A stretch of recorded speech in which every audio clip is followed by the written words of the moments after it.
Israel इतना छोटा सा देश होने के बावजूद भी इतना ताकतवर कैसे है? कैसे इजराइल कहीं पर भी कभी भी हार नहीं मानता है?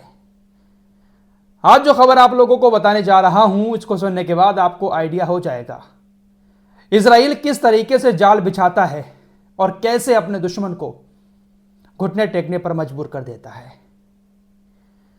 सीरिया के अंदर जो कुछ चल रहा है, सारी चीजें आप लोगों को मालूम है।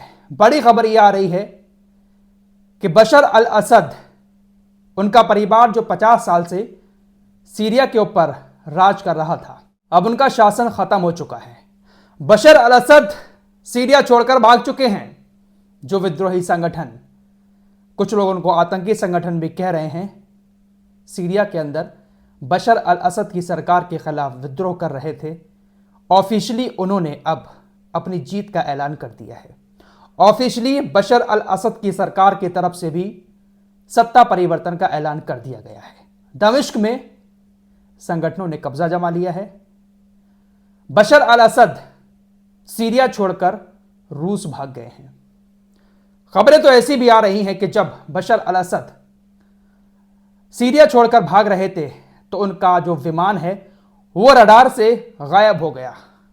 खबरें ऐसी आ रही हैं कि हो सकता है कि वो क्रैश हो गया हो, क्योंकि प्लेन पर, विमान पर गोलीबारी की भी कुछ खबरें दुनिया भर में फैलाई जा रही हैं।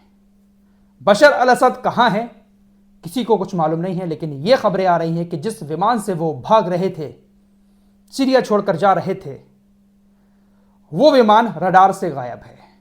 उसको ट्रैक कोई नहीं कर पा रहा है। कहां है उनका विमान, कहां है बशर अल असद, ये अभी भी पहेली बना हुआ है। क्या वाकई में बशर अल असद खत्म हो गए? बहुत जल्द इन खबरों का भी खुलासा हो जाएगा। लेकिन ये बहुत बड़ी खबर है कि सिर्फ 10 दिन के अंदर सीरिया की सरकार का तख्ता पलट हो गया। बेंजामिन नेतन्याहू पिछले महीने ही कह रहा था बशर अल असद से कि आप अगर हिजबुल्लाह के हथियारों की आपूर्ति बंद नहीं करेंगे, आपके रास्ते से हिजबुल्लाह के पास जो हथियार पहुंच रहे हैं, उन हथियारों को हिजबुल्लाह तक पहुंचने से अगर नहीं रोकेंगे तो हम आपकी सरकार को चंद दिनों में गिरा देंगे और आपका भी हम वही हश्र करेंगे जो हमने हसन नसरुल्लाह का किया है। नेतन्याहू ने जो कहा था वो कर दिखाया।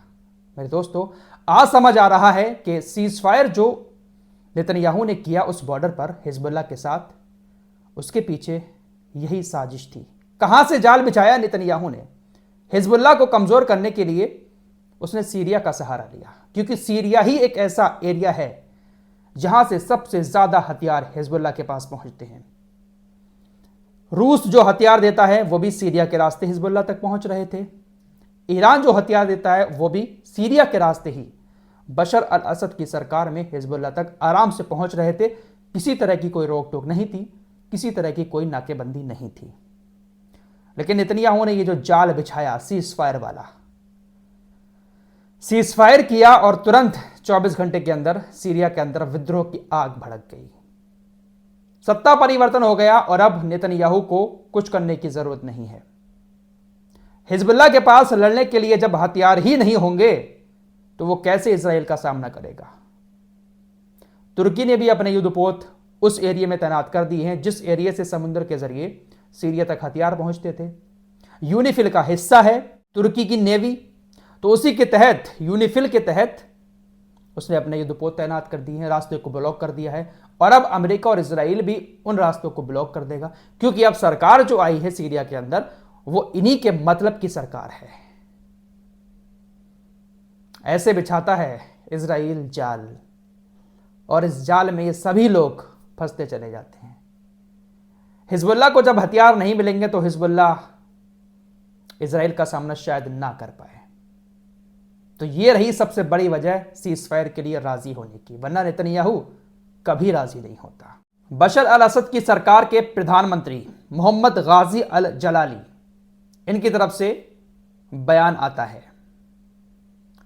इन्होंने कहा है कि मैं सीरिया को नहीं छोड़ूंगा, मैं किसी और देश को जानता ही नहीं, मैं अपने देश में ही रहूंगा और विपक्ष के साथ मिलकर सरकार चलाऊंगा। हम विपक्ष को, यानी संगठनों को जो विद्रोह कर रहे थे, उनको अपनी सत्ता सौंपने के लिए तैयार हैं। हम सारा कामकाज उनको सौंपते हैं, लेकिन मैं सीरिया नहीं छोड़ूंगा। सीरिया हर सीरियाई नागरिक का है। हम सत्ता परिवर्तन कर रहे हैं, हम अपनी सत्ता को उनको सौंप रहे हैं, लेकिन हम सीरिया छोड़कर नहीं जाएंगे। फिलहाल बड़ी खबर यही है कि इन संगठनों ने अब सीरिया पर कब्जा कर लिया है और अब यही सरकार चलाएंगे और इनकी सरकार अमेरिका, इजराइल और तुर्की के इर्द गिर्द घूमती हुई नजर आएगी। तुर्की के राष्ट्रपति रजब तैयब एर्दोगान ने कहा है कि सीरिया में अब एक नई राजनीतिक हकीकत सामने आई है। हमारी नजर किसी के क्षेत्र पर नहीं है, सीरियाई लोग अपने देश का फ्यूचर खुद तय करेंगे।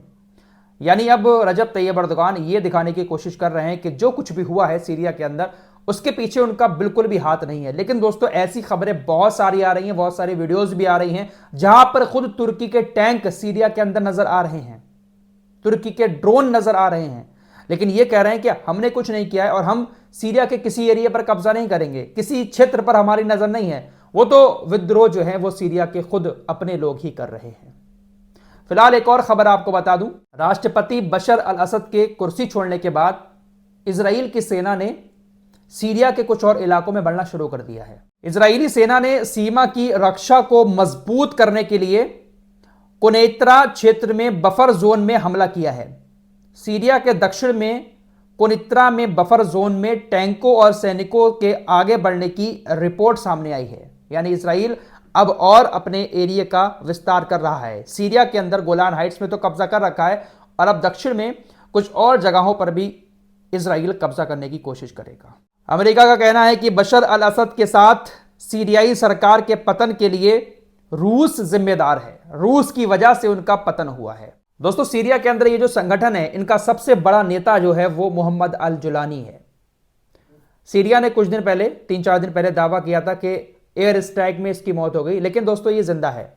मोहम्मद अल जुलानी का एक इंटरव्यू अमेरिका के न्यूज चैनल पर भी आया, जबकि इसको आतंकी घोषित कर रखा है अमेरिका ने, दिखावे के तौर पर ही सही।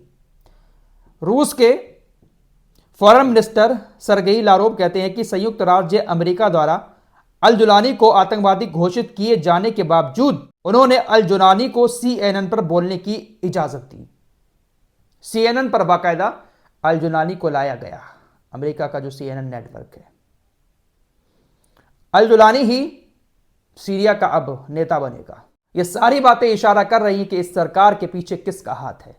इन लोगों ने फायदा उठाया। देखिए, बशर अल असद की सरकार से काफी सारे लोग नाखुश थे सीरिया के अंदर, यह भी एक हकीकत है। लोग वहां के कहते हैं कि बहुत ज्यादा इन्होंने सताया है लोगों को, बहुत पक्षपात किया है, लेकिन उसका फायदा इन इजराइल, अमेरिका जैसे देशों ने उठाया। उन लोगों का सहारा लेकर उनको भड़काकर अपना काम निकाला। सीरिया के काफी सारे लोग इस बात की खुशियां मना रहे हैं कि सत्ता परिवर्तन हो गया, लेकिन दोस्तों हकीकत यह भी है कि इससे सबसे ज्यादा फायदा किसी को हुआ है तो वो इजराइल को हुआ है।